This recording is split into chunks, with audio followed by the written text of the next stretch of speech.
দেশের জিডিপির আকার বাড়লেও এনবিআরের অদক্ষতায় সে অনুপাতে রাজস্ব আয় বাড়েনি। এতে ঝুঁকিতে পড়েছে দেশের অর্থনীতি। দ্রুত সংস্কার না করলে 2041 সালে রাজস্ব ক্ষতি হবে প্রায় 50 ট্রিলিয়ন টাকা, যা বর্তমান বাজেটের প্রায় 7 গুণ। রাজধানীর একটি হোটেলে পিআরআই আয়োজিত অনুষ্ঠানে এসব কথা বলেন বিশ্লেষকরা। ইফতেখার রেজার প্রতিবেদন। গেল 12 বছরে বিদেশি ঋণের সুদ পরিশোধের পরিমাণ বেড়েছে 6.5 গুণ। একই সাথে দেশীয় ঋণের সুদ পরিশোধের হার বেড়েছে প্রায় 6.5 গুণ। বিপরীতে একই সময়ে রাজস্ব আদায় বেড়েছে 3.5 গুণের একটু বেশি।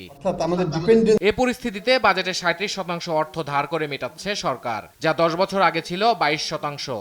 এই সময় সরকারের রাজস্ব বেড়েছে 3.6 গুণ, অর্থাৎ 360%।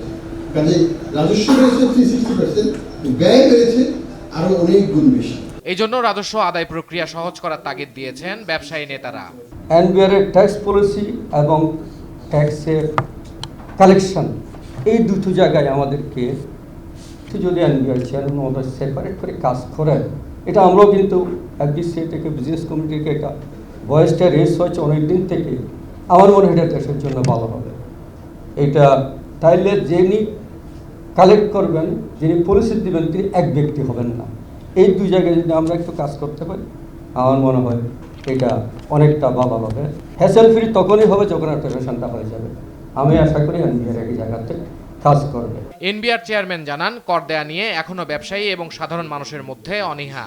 রাজস্ব আদায়ে অটোমেশন ছাড়া বিকল্প নেই বলেও জানান তিনি।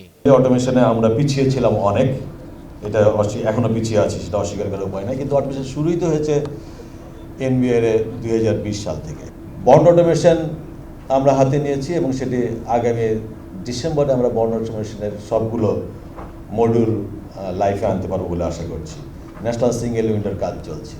সো এইগুলো আমরা যখন কমপ্লিট করে আনতে পারবো, তখন আপনাদের ইজ অফ ডুইং বিজনেস অথবা আপনাদের যে আমাদের সাথে যোগাযোগের আপনাদের যেটা হিউম্যান ইন্টারফারেন্স, এটা কমে যাবে এবং আমরা আরও বেশি ইফেক্টিভলি বা এফিশিয়েন্টলি আমাদের কাজগুলো করতে পারবো। প্রধানমন্ত্রীর অর্থনৈতিক উপদেষ্টা বলেন, দেশের অর্থনীতিকে গতিশীল করতে কর জিডিপির আনুপাতিক হার বাড়ানোর বিকল্প নেই। ট্যাক্স জিডিপি বাড়ানো দরকার। আমাদের গ্রোথ রেট যেটা ছিল সেখান থেকে বিভিন্ন কারণে একটু কমে গেছে, গ্রোথ রেটটা সাস্টেইন করা দরকার।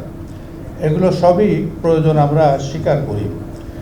কিন্তু সেখানে কিভাবে পৌঁছবো এবং সেই পৌঁছানোটা আমরা আমাদের যে অর্থনৈতিক কর্মকাণ্ডে যেটা কাঠামো সৃষ্টি হয়েছে, যেটা আচরণ সৃষ্টি হয়েছে, সেইটাকে সম্পূর্ণভাবে অস্বীকার করে করা সম্ভব নয়। তাদেরকে সাথে রেখেই করতে হবে। সেই জন্য কিছু কিছু কনসেশন, কিছু কিছু কম্প্রোমাইজ হয়তো দরকার হয়। আর ব্যবসায়ীদের কর ছাড় কমাতে এনবিআরকে পরামর্শ দেন অর্থ প্রতিমন্ত্রী। প্রাইভেট সেক্টর ওনারাও এই রেশনালাইজেশনের সাথে যুক্ত হতে হবে। আমরা রেশনালাইজ করতে গিয়ে সেই ভ্যাট আইনের মতো কিন্তু আবার পিছিয়ে যেতে চাই না।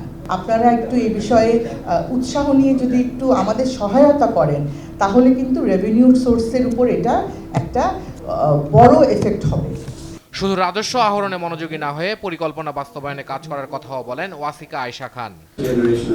ইফতেখার রেজা, দেশ টিভি, ঢাকা।